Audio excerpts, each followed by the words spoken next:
And now Oma's going to read you one of my very favorite stories from when I was a little girl. It's called I Had Trouble in Getting to OmaSollaSollew.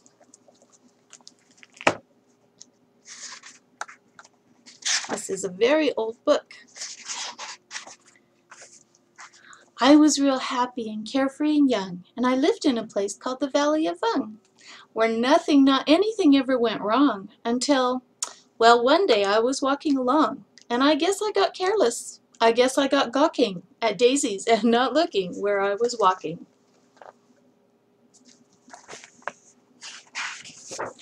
And that's how it started. Sock! What a shock! I stubbed my big toe on a very hard rock, and I flew through the air, and I went for a sail, and I sprained the main bone in the tip of my tail.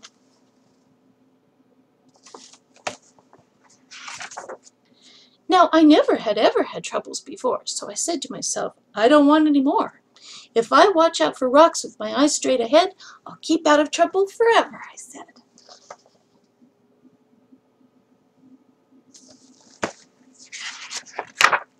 But watching ahead, well, it just didn't work. I was watching those rocks, then I felt a hard jerk. A very fresh, green-headed Quilligan quail sneaked up from in back and went after my tail. And I learned there are troubles of more than one kind. Some come from ahead, and some come from behind.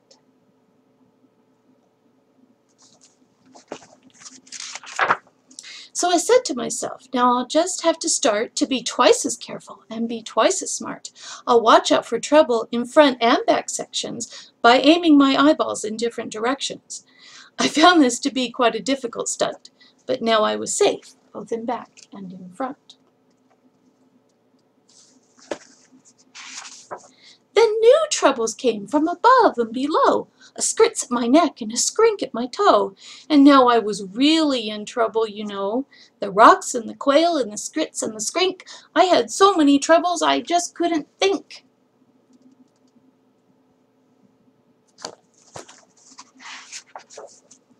There I was, all completely surrounded by trouble, when a chap wobbled up in a one-wheeler wobble. Young fellow, he said, what has happened to you has happened to me and to other folks too, and I'll tell you what I have decided to do. I'm off to the city of OmaSollaSollew on the banks of the beautiful river Wahoo, where they never have troubles, at least very few. It is not very far, and my camel is strong. He'll get us there fast, so hop on, come along.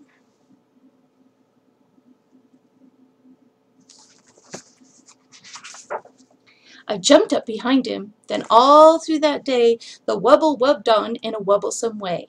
The road got more bumpy, more rocky, more tricky. By midnight, I tell you, my stomach felt icky. So I said, Mister, please, when do we get to that wonderful town? Aren't we almost there yet? Young fellow, he told me, don't start into stew. And at sunrise we'll drive into OmaSollaSollew, and you'll have no more troubles.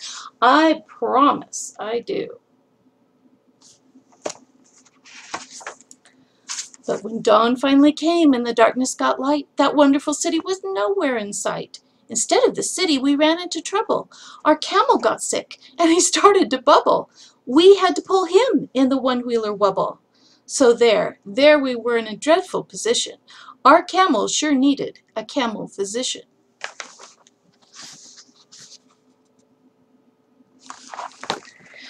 Now, doctors for camels are not often seen, especially on mountains. They're far, far between. But we pulled that old wubble and set out to find some doctor while dragging our camel behind. I pulled, and pulled, and the next thing I knew, I was pulling the camel and wubble chap too. Now, really, I thought, this is rather unfair, but he said, don't you stew, I am doing my share. This is called teamwork. I furnish the brains. You furnish the muscles, the aches and the pains. I'll pick the best roads, tell you just where to go, and we'll find a good doctor more quickly, you know. Then he sat and he worked with his brain and his tongue, and he bossed me around just because I was young. He told me go left, he told me go right, and that's what he told me all day and all night. Next morning we located Dr. Sam Snell, who knew all about tonsils and camels as well. Our camel, he said, had a bad case of gleeks, and should lie flat in bed for at least 20 weeks. I was tired. How I wanted to crawl in that bed. But the wubble chap sent me away, and he said, Your troubles are practically all at an end. Now just down that road and around the next bend, you'll come to the Happy Way bus route, my friend.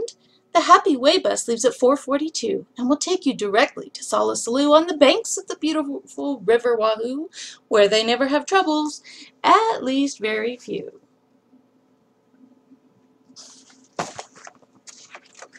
Well, the bus stop was there and that part was just fine.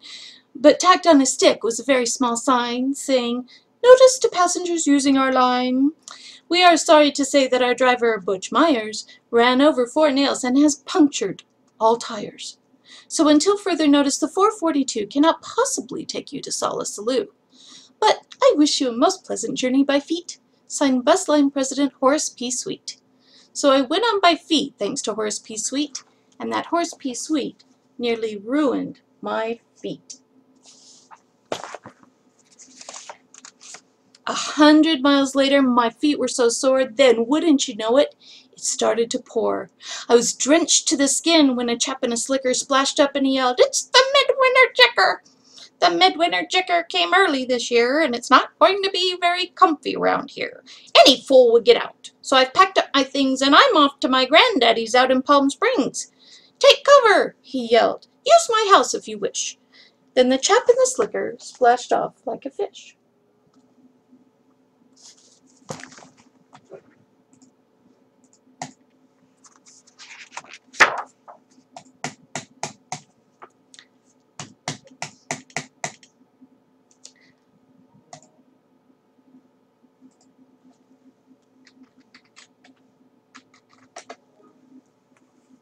I ran in the house and I fell in a heap. I needed my rest, but I just couldn't sleep. Did you ever sleep when your feet were like ice, with a family of owls and a family of mice? I listened all night to the growls and the yowls and the chattering teeth of those mice and those owls, while the midwinter jicker howled horrible howls. I tossed and I flipped and I flopped and I flepped. It was 5:15 when I finally slept.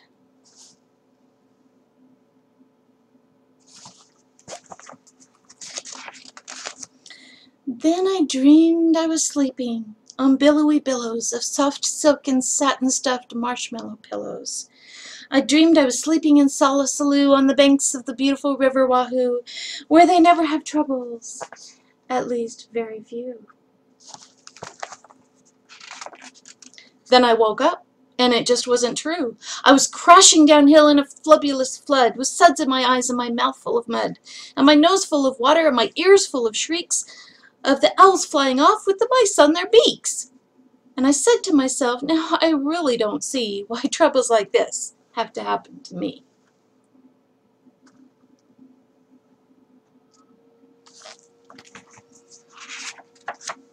I floated 12 days without toothpaste or soap. I practically almost had given up hope, when someone up high shouted, "Here, catch the rope." Then I knew that my troubles had come to an end, and I climbed up the rope, calling, "Thank you, my friend."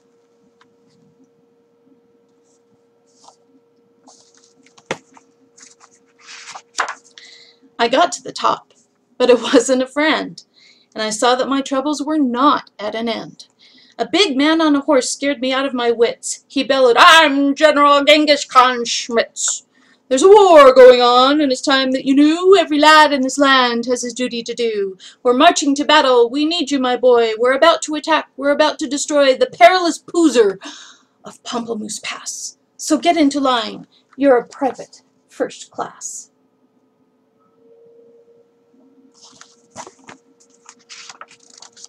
He gave me a shooter and one little bean, which was not very much, if you see what I mean. Then he yelled, "Get that Poozer! Attack without fear! The glorious moment of victory is near!" And the glorious general led the advance, with the glorious swish of his sword and his lance, and the glorious clank of his tin-plated pants. Then we went round a corner and found that, alas, there was more than one Poozer in Pamplemousse Pass, and Genghis Khan Schmitz shouted out to his men, "This happens in war every now and again. Sometimes you are winners, sometimes you are losers. We never can win against so many Poozers, and so I suggest that it's time to retreat." And the army raced off on its tin-plated feet.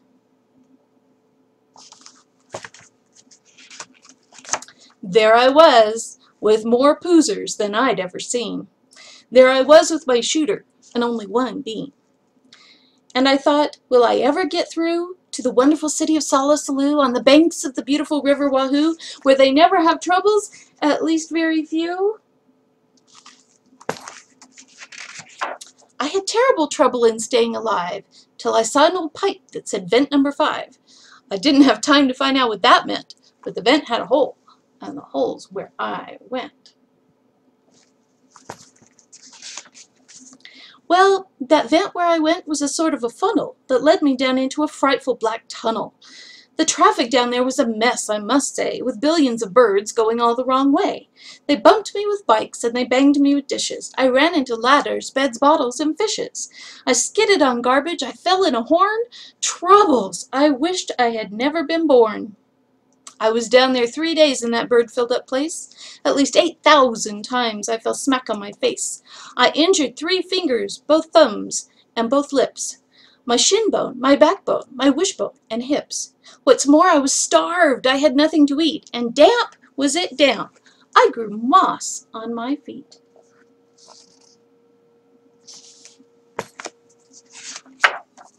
Then just when I thought I could stand it no more, by chance I discovered a tiny trapdoor. I popped my head out. The great sky was sky blue, and I knew from the flowers I'd finally come through to the banks of the beautiful river Wahoo. I couldn't be far now from OmaSollaSollew.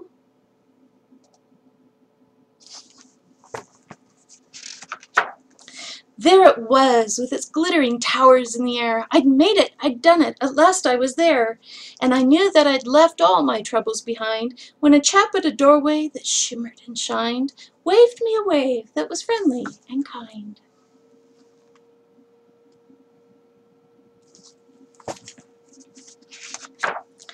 "Welcome," he said as he gave me his hand. "Welcome, my son, to this beautiful land. Welcome to sweet sunny OmaSollaSollew on the banks of the beautiful river Wahoo, where we never have troubles, at least very few. As a matter of fact, we have only just one. Imagine just one little trouble, my son. And this one little trouble, as you will now see, is this one little trouble that I have with this key. There's only one door into OmaSollaSollew, and we have a key-slapping slipper, we do. This troublesome slipper moved into my door 2 weeks ago Tuesday at 3:45. Since then we can't open this door anymore, and I can't kill the slipper. It's very bad luck to kill any slipper, and that's why we're stuck, and why no one gets in, and the town's gone to pot. It's a terrible state of affairs, is it not?"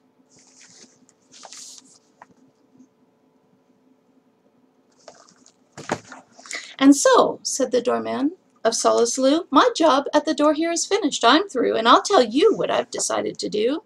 I'm leaving," he said, "leaving OmaSollaSollew on the banks of the beautiful river Wahoo, where we never have troubles, at least very few. And I'm off to the city of Boolaboo on the banks of the beautiful river Woo-Wall, where they never have troubles, no troubles at all. Come on along with me," he said as he ran, "and you'll never have any more troubles, young man."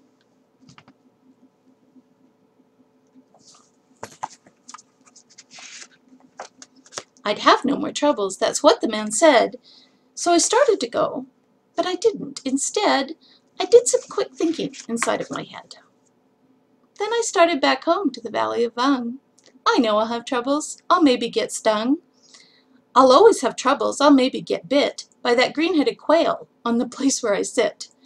But I've bought a big bat. I'm all ready, you see. Now my troubles are going to have troubles with me. The end.